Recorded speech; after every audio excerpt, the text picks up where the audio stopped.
Hello, welcome to my video of top 20 games of top 20 PC games of 2019-2020. It's something I've worked a lot on, and I have to recompile it in like a second, and I want to ship it off by later today.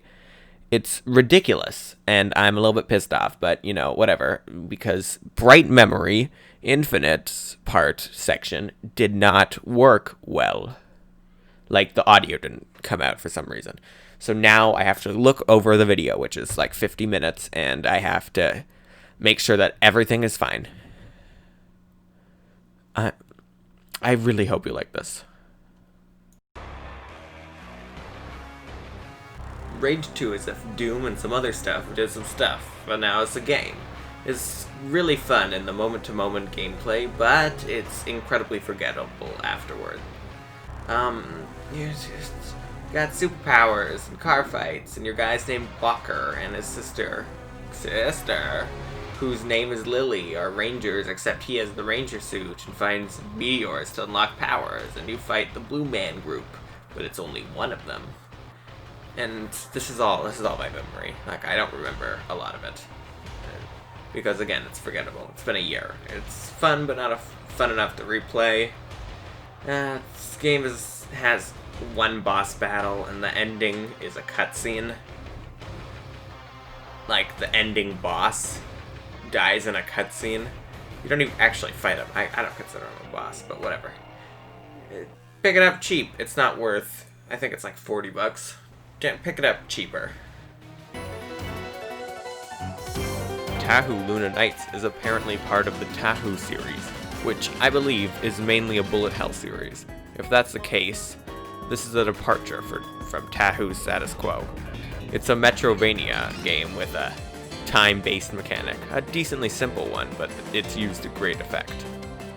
Creating puzzles and enemy encounters around the mechanic. Water is solid when time is frozen, so if you freeze while in water, you're pretty much stuck.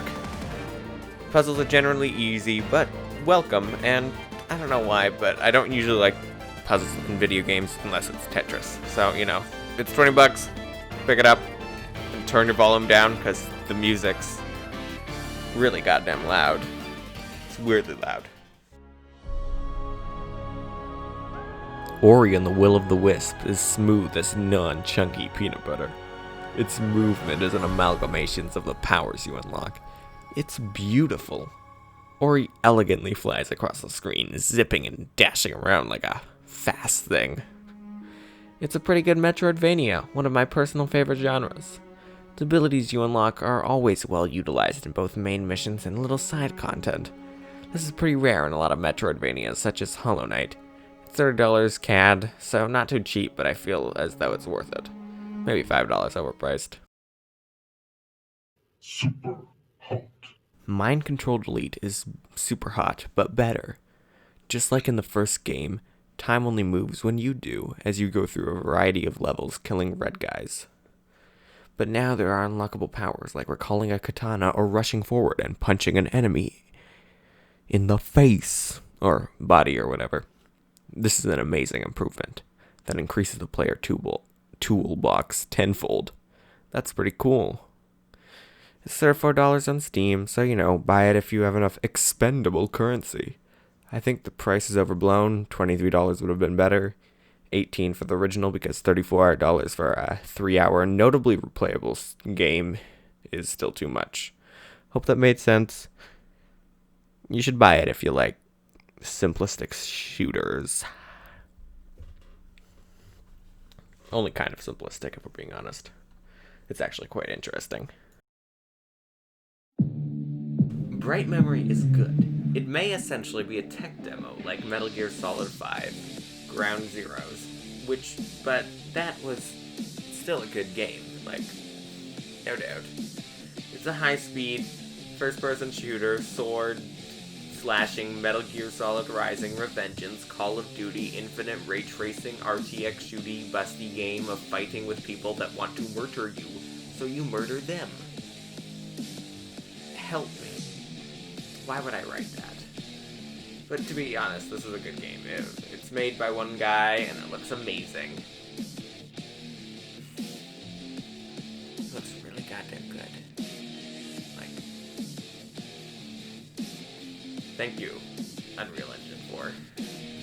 There's a couple problems though. The biggest overall, I would say, these are very easy problems to fix, I would assume. At least, I'm not a game developer. I'm too lazy. The game has E binded to both using the sword laser slash and also just to interact with things. So I want to go up and press a button, but instead slash, and kind of dumb, but whatever. Another one is the keys can't be rebinded. It says they'll eventually be patched in, but it's currently not. This game was announced 2 years ago. That was listed on Wikipedia, so take it with a grain of salt. The game is on Unreal Engine 4, so, I already said that. And it's available on iOS for some reason. Also Android, and it doesn't look amazing on it, but whatever.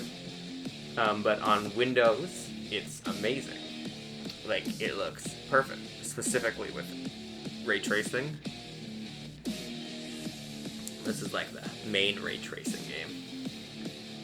And the full game, Bright Memory Infinite, will be available on PlayStation 5, Xbox Series X and S, PlayStation 4, Xbox One, and Windows. I would say that you should play it on PlayStation 5, Xbox Series X, and Windows for the ray tracing.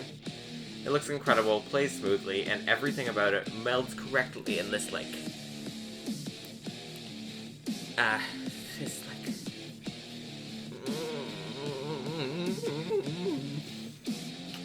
pick up the game. It's $10 and you get Bright Memory Infinite for free once you get it.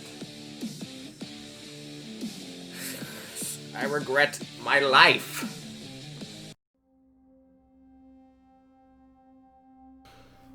Alright, so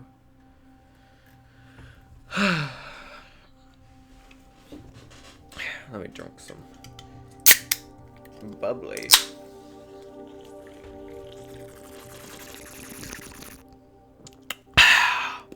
I need to gulp it.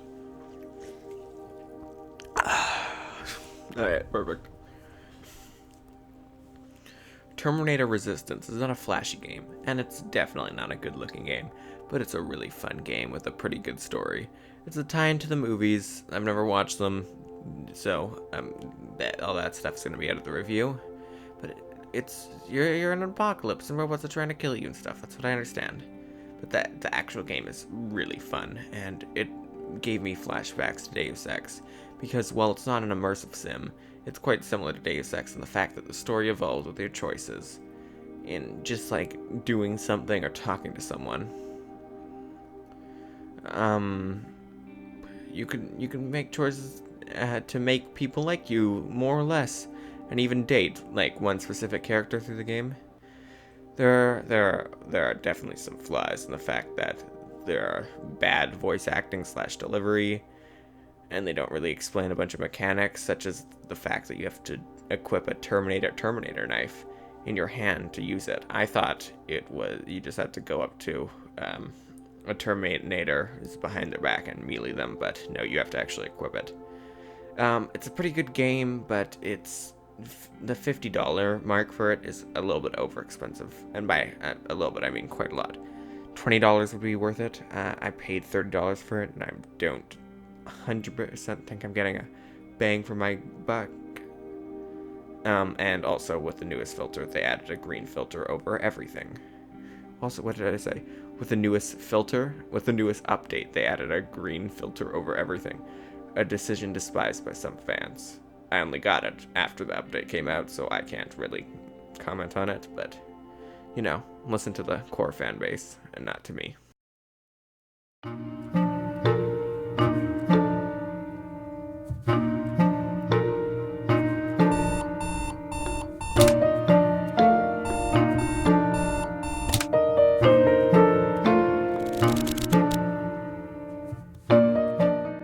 Florence is a $2 phone game that was this year ported to PC. It's a 40-minute long experience and about the life of the titular character Florence Yao and her relationship with a cello player. It's a game that is, as described by Jacob Geller, a still life. Something I personally really liked about this game was the fact that your choices mean nothing at all. Putting shoes on certain places mean nothing. Doing something in a specific way means nothing. It's like watching a movie where you can change minute details. Buy it. It's $4, $2, $6, I don't know. One of those.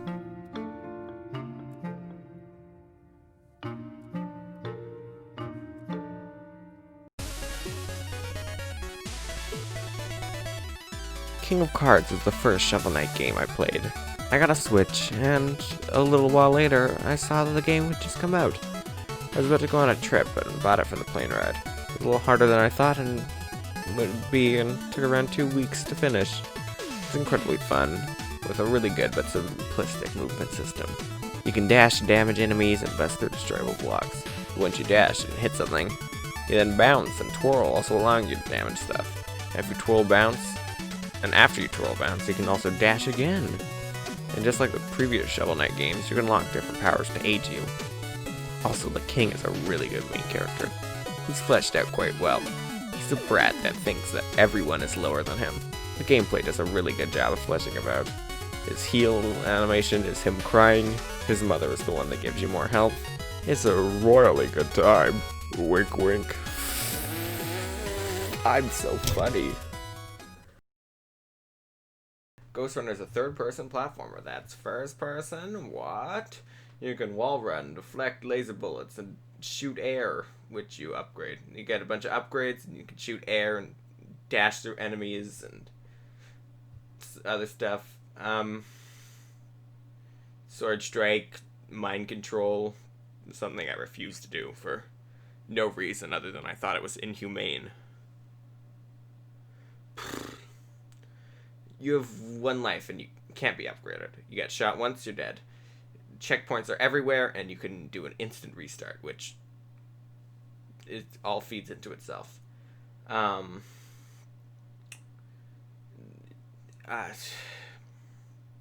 Instant restart, you know? It feels really good, and with that fact, you can die hundreds of times a level, and it feels like no time has passed. And when you actually beat the level after 100 times of dying, it's like, nice. Good job. You finally figure out the right strategy and you get that right RNG, and it's just like, oh my god, it's perfect. It just feels amazing. Endorphin rush, if you know what I'm saying. So anyway, story. You're awoken from a death slumber because you were killed by... but almost killed by a woman named Mara with spider legs. And she says, no wait, she doesn't say anything because she tried to kill you and she wants to kill you. But then you get whispered in your ear after these guys named the Climbers, who are a resistance group to Mara. They try to put you back together, but they do it pretty poorly. And so you get awoken by a whisper. A guy whispers in your ear. He's like, hey, get me out of jail. Okay, we'll go kill Mara. That's the basic synopsis. Oh, and then you go kill Mara. Good game. That's a good game. Buy it. Good game. Good job. 5 out of 5 games. You did your job.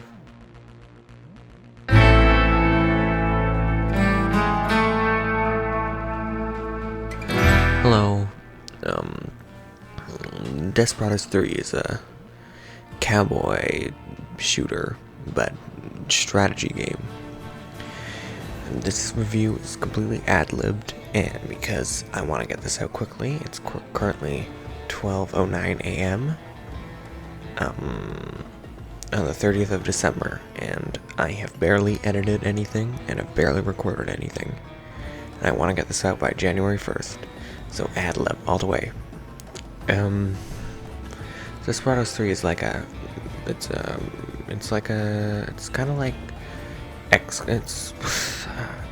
when I bought it, I thought it was going to be an RPG, a Western RPG, which I hadn't actually played one before, which I thought was cool, which I thought would have been a cool concept.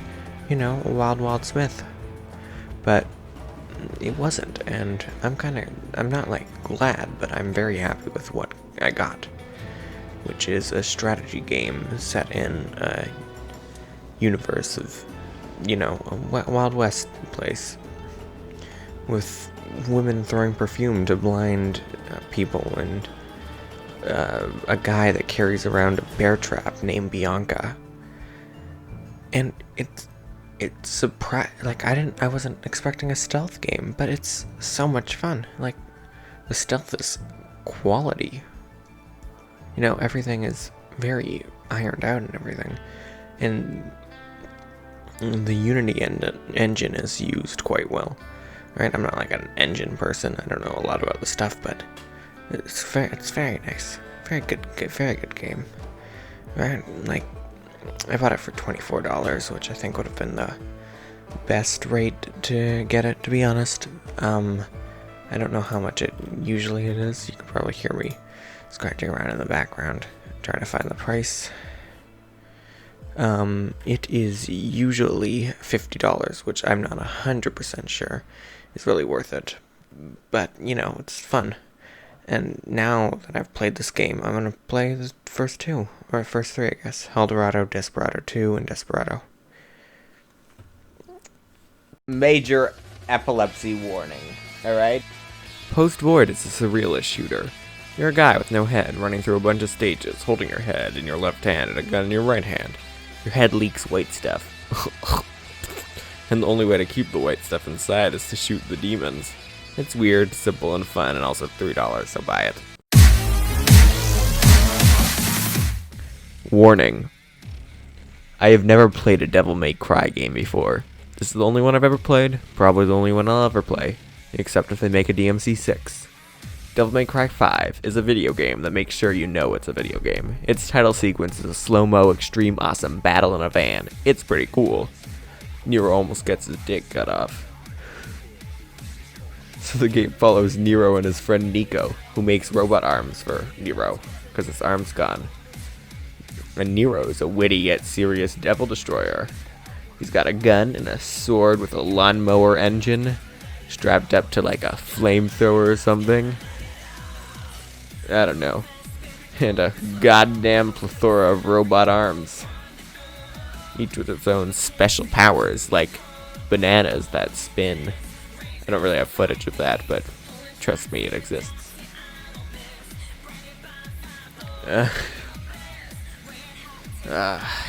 And the second main character is V.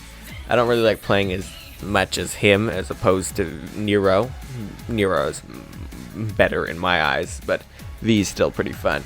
He has a panther made of shadows and a sarcastic, annoying bird made of shadows, and also that one toxic sledge Pokemon also made of shadows, and they all do his bidding and kill people.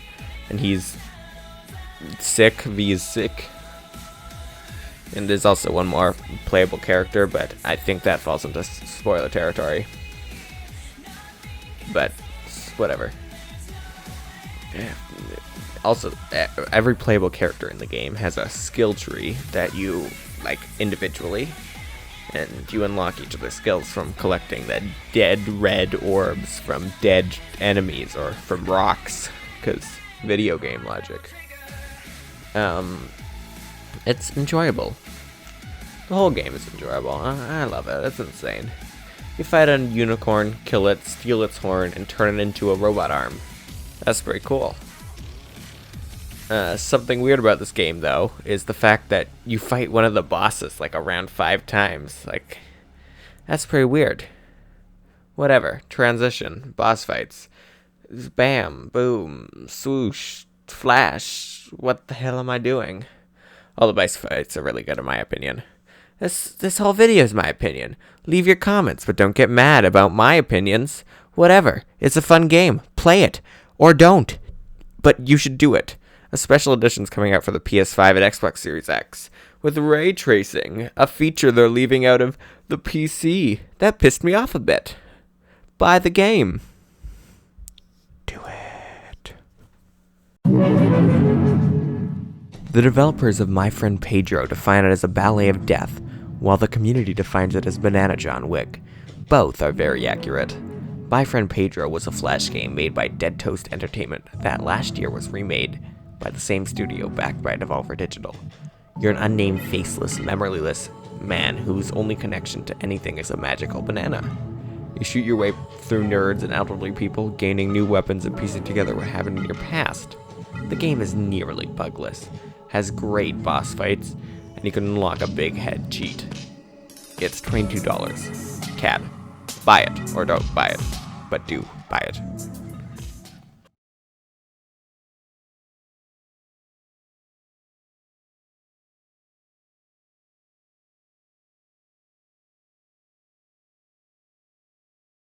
Right after finishing Cyberpunk 2077, I started to write this review. Before it came out, there was a lot of bad things floating around the internet. Reports of bugs and other miscellaneous problems. These were either overblown or somehow the day one patch fixed a bunch of the major ones. I was not paying attention to the trailers or other stuff, but I was quite hopeful that this would be a good game. And when all the stuff about problems came out, I dropped my expectations quite a lot. There's a bunch of stuff about this game performance that's kinda true. I was running the game at decently high settings at 1080p and hitting a very consistent 50 to 40 to 45 to 55 frames per second. Could be better, but whatever. Also, the interact button can't be rebound. I prefer the mouse button, but now, wait, what's the sound trombone? Sad trombone. But this is pretty minor and hopefully will be patched in, so that's forgivable. And now let's talk about bugs. There are a lot of them, and they can be disruptive. I'm going to list bugs now because I want to. 2 phone calls at once. T-poses. Nerves leaving bones in Cyberpunk menus. When in cars, people's eyes are super bright, while the rest of them are dark, and everything else is dark. Not registering enemies are dead, so you can't continue. And a traitor being knocked out when I walked into him. Both enemy and ally AI stopped working occasionally. Heads appearing above cars while driving. Disappearing everything. Disappearing gun, which I quite like, to be honest. Random guy entering your car and falling through the world. These are just the bugs I found at a cursory glance of my clips. I saw a lot more that I didn't manage to capture / could not find through my 300 plus minute long clips I recorded. Well, there are 300 plus 1 minute long clips. It's not horrible, but I don't necessarily like them being there. Whatever. I'm pretty disappointed that there are so many bugs after the 8 years and 4 delays. And I've heard / seen that there have been a lot of bad stuff on the PS4 and Xbox One versions, which sucks, and it shouldn't be like that, and that sucks. But now, onto gameplay. It's quite fun. Enemies are bullet sponges, and they don't really die from a shot in the head. Not sure where I stand on that.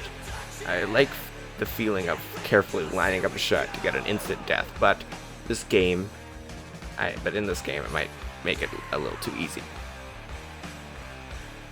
Cyberpunk takes something I hate from Prototype 2, though, where not all movement abilities are available while the main character's on the phone. This is notably better in Cyberpunk because the only ability you can't use is the launch jump. But while in Prototype 2, you slow to a crawl and can't jump, or really just can't do anything.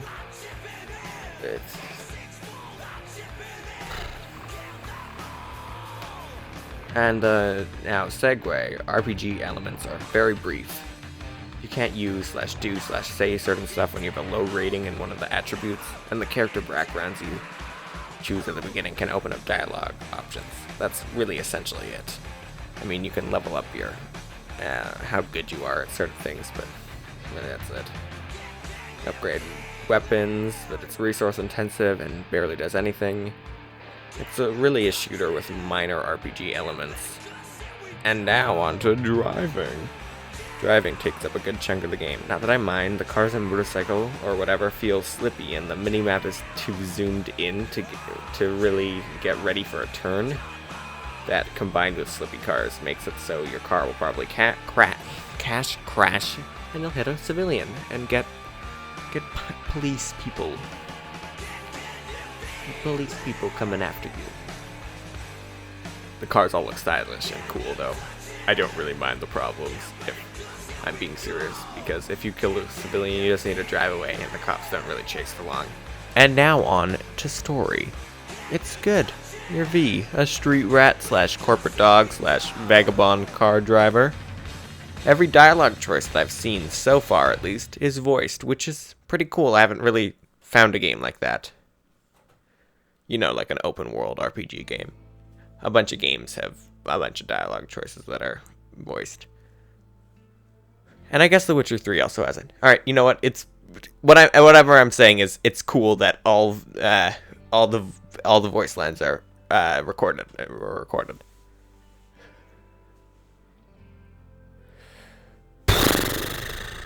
Where was I on the script? But I do have a major problem with V. The game was all like trans rights, and sure, I can make a girl with a dick, but there's nothing for non-binary people.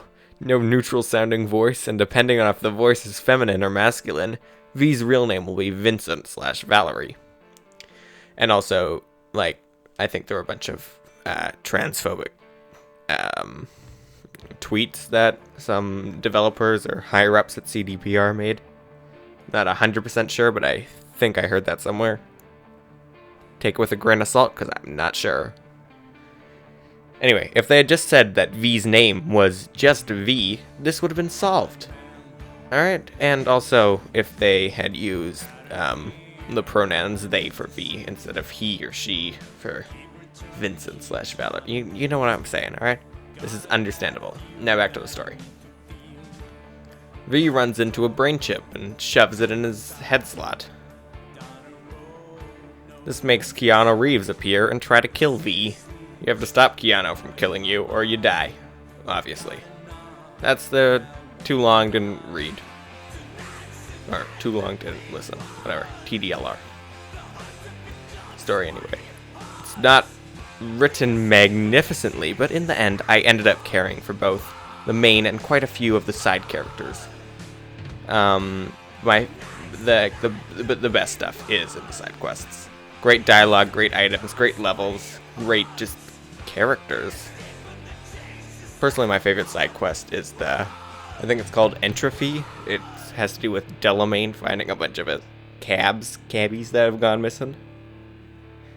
I like seeing all the different personalities from it and all the little dialogue. It's good. Dunkey made a video on this game, and he said there was a talking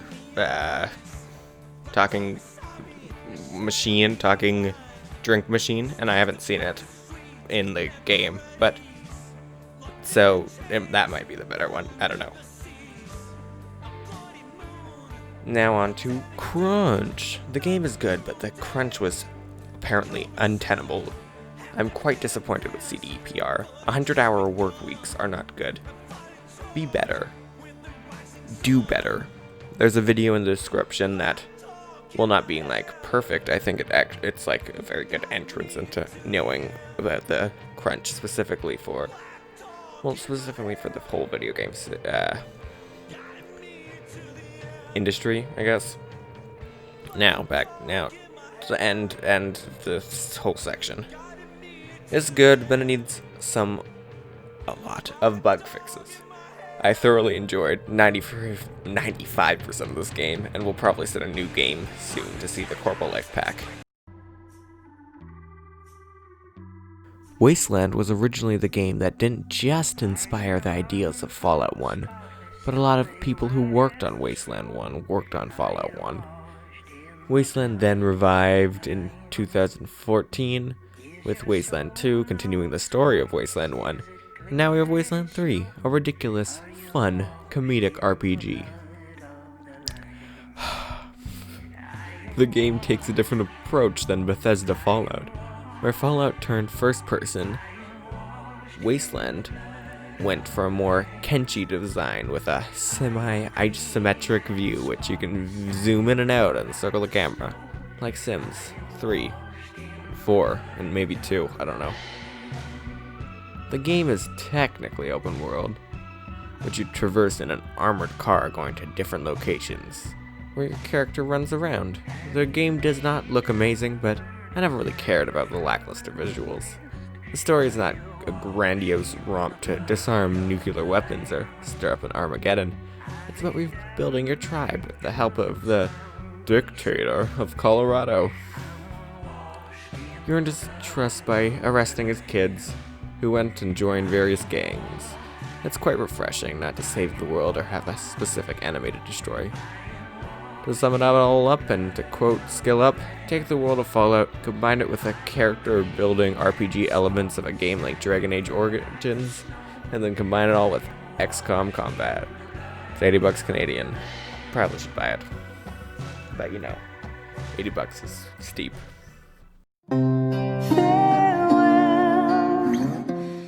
Hades should have won more awards in the Game Awards. Everything about it evokes emotion, from the funny yet depressing quips made by Zagreus to the view of Hades' domain. Everything fits like a puzzle. This game is a masterclass in good game development, specifically in the treatment of their developers. Supergiant Games did not mandate crunch, something that should be done more often. I know a lot of companies say they don't force crunch, but while that's only true in technicality, it's not true in spirit. Companies like CD Projekt Red will fire you if you don't crunch. That's bad. Back to Hades. The game has a visual/gameplay harmony, specifically Asylum. It's an area of Hades. The whole theme is life/resurrection. The pillars respawn a little after they're destroyed. The enemies heal if they aren't killed twice over. It's all tied together by a beautiful green and blue landscape. Game's $24. Buy it because it's good. Go roguelikes. Go roguelikes! Why did I put that in the script?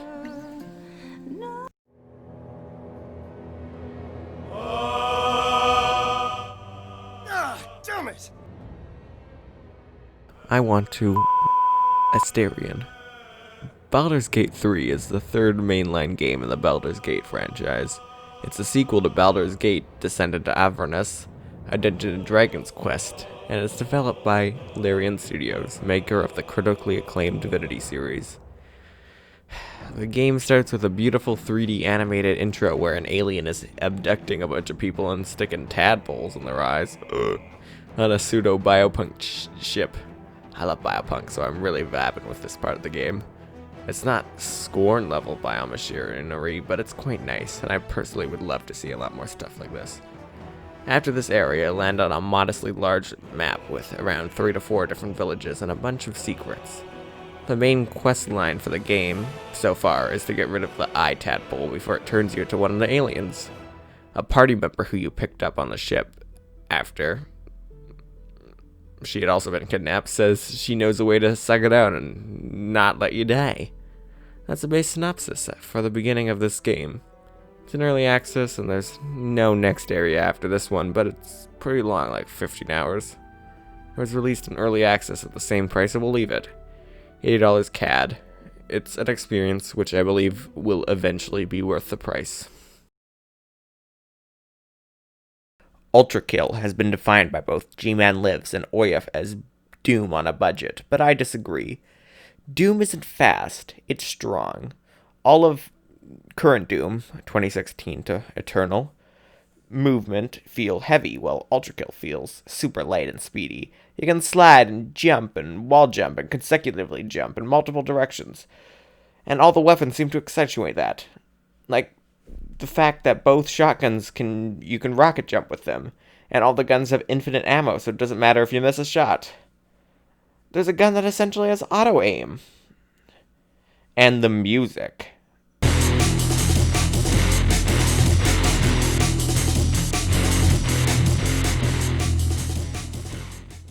Oh my god, the music. This all melds together in a medley of bloody energy. The game's tagline / motto is, mankind is dead, blood is fuel, head is full, hell is full.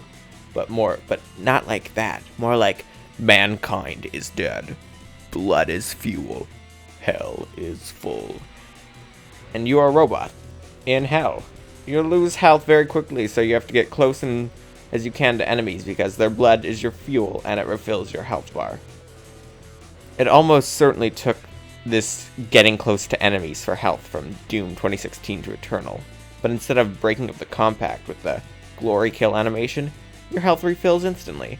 It might be less interesting in the short term, but I personally prefer it. Because the action isn't cut up. And the game is nearly bugless, and the few bugs I noticed could be considered more tech. And there's a list of tech for the game made by a community member, and stuff like this is always welcome in games. Learn Overwatch. High skill, high reward plays. That's the thing. There's a free demo on itch.io that includes the first 5 levels, and it will be in the description under the underkill section. It will be in the description under the overkill section. Ultrakill section. God damn it. Fix this. It will be in the description under the overkill. Fix this. It will be in the description under the Ultrakill section, along with a video review that I enjoyed. The early access game, which includes 40 to 50 levels, is on Steam for $20, though the developer intends to increase the price as the game takes on more content. So I say, pick it up while it's cheap. What? The early access game, which includes around 40 to 50 levels, is on Steam for $20, though the developer intends to increase the price as the game takes on more content. So I say, pick it up while it's cheap. Thumbs up. This specific section and review, I will make sure an effort to keep spoiler free. There might be visual spoilers, so if you don't want visual spoilers, don't watch it, just listen. Katana Zero is my favorite game of 2019. As the wiki for it states, quote, Katana Zero takes place in the dystopic neo-noir city of New Mecca.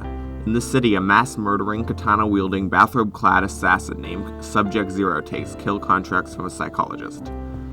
End quote. It's a game heavily based around the rinse-and-repeat kind of gameplay, similar to Ghostrunner.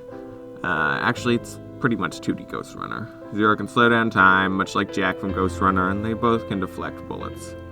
Both have amnesia and a war-torn past, but in story they differ greatly, kind of. I'll maybe make a video comparing them. I don't know. I could die while reading this sentence. I'm getting distracted. Back to Katana Zero. It's a game about the future, ravaged by war between New Mecca, which is the city/country that Zero lives in, and the Cro-Mags. Not a lot has been revealed about the war, only that it ended due to civilian casualties, and the government was researching a drug to create super soldiers during the war. You play as a recovering amnesiac/hitman named Subject Zero, who lives in an impoverished section of New Mecca. He sustained a head injury while fighting in the New Mecca War and forgot essentially everything about his life. That's a basic rundown. There's a big problem with the game, though, and the story and everything, is it's not finished yet. The guy who's making it, Asksoft, is making free DLC to continue the story, as it currently ends on a cliffhanger with a lot of unanswered questions. So, pick this game up. It's $17, and the soundtrack is divine. You've been listening to it the whole time, if I did my job correctly as an editor.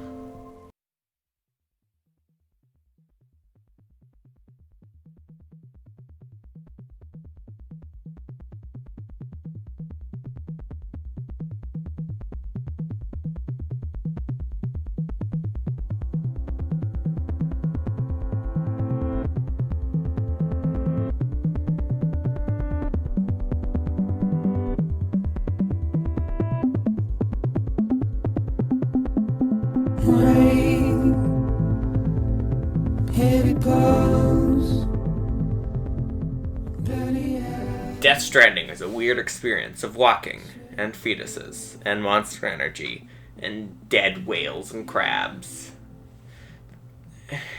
Just so you know, spoilers from here on out. I really enjoyed Death Stranding a lot.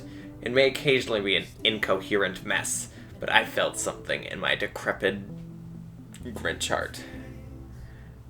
Kojima may not be all he's hyped up to be, but all of the games that I've played of his, from Metal Gear Solid 1 to 2 to 3 to 4 to 5 to The Phantom Pain, they've all been pretty good. Specifically Metal Gear Solid 3. A lot of people can agree with that. But, I'm surprised how good this turned out to be. It's very experimental.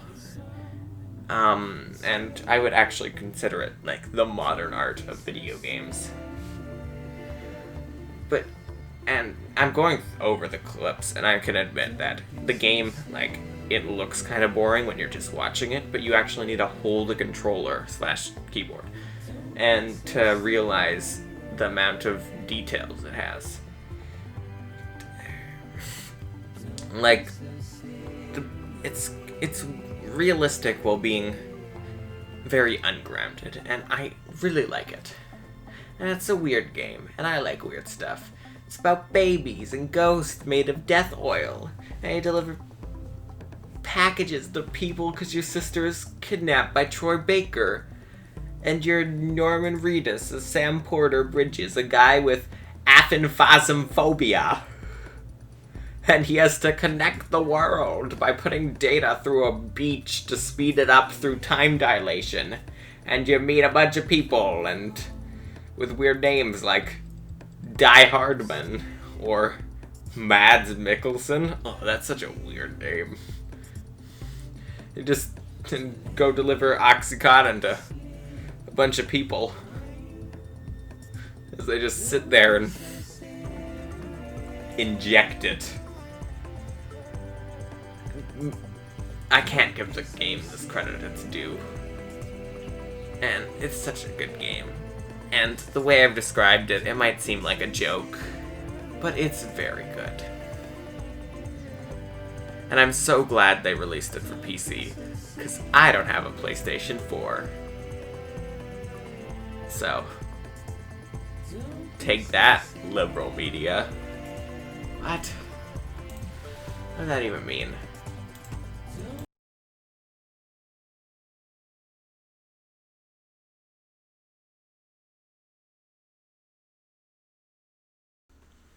Welcome to the end of the video. Alright, or the addendum and outro.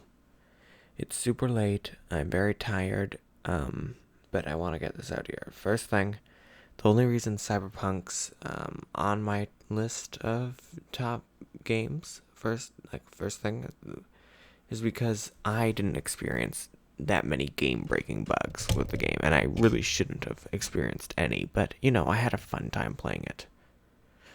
Yeah, so that's why it's on. And there were so many things that the developer / publisher did wrong, you know, CD Projekt Red.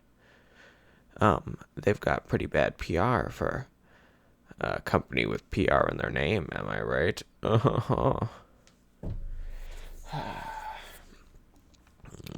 like, the only reason I had fun playing it, alright? And I get that there's so many bad things going around about it, and I want to say that I'm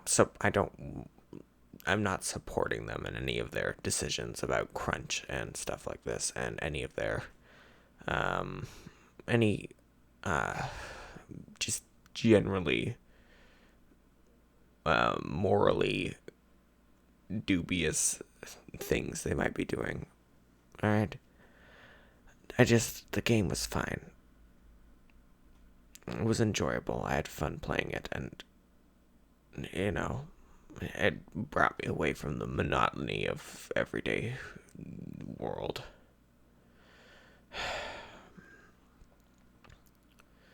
This video has been fun to make, if we're being honest. I'm kind of going through a tough time, and this made a way for me to get my mind off everything. I've been working on it since early September, or early November, I believe. I don't know. I'm like pretty happy with how it turned out. It could be better, but I want to get it out right now, and I don't want to perfect it. I'm not a perfectionist, so I'm fine with what it is right now. I hope you enjoyed it, and thank you for staying this long if you're listening to this. Hopefully everything in this video will be in the description or the pinned comment, like all the music I used and all the footage I took from other people. It'll all be in the pinned comment below. Thank you. Thank you for watching. Hit that subscribe button if you feel inclined. I don't know. If you have any, critiques or anything, can you please comment them? I want to know what I can do better, because I do want to do this again. It was legitimately a lot of fun. Thank you for watching. Really, just thank you so much.